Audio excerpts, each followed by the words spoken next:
আসসালামু আলাইকুম।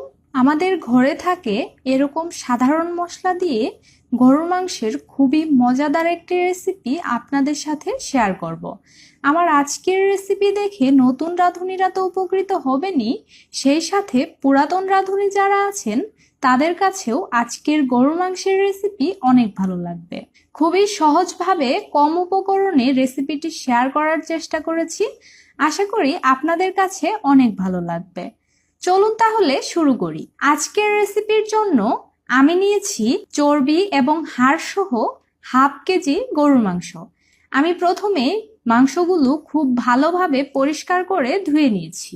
এখন এই মাংসের মধ্যে 2 টেবিল চামচ দিয়ে দিচ্ছি পেঁয়াজ বাটা, 1 চা চামচ দিয়ে দিচ্ছি রসুন বাটা, 1 টেবিল চামচ দিয়ে দিচ্ছি আদা বাটা, 1 টেবিল চামচ দিয়ে দিচ্ছি জিরা গুঁড়া, 1 চা চামচ দিয়ে দিচ্ছি ধনিয়ার গুঁড়া,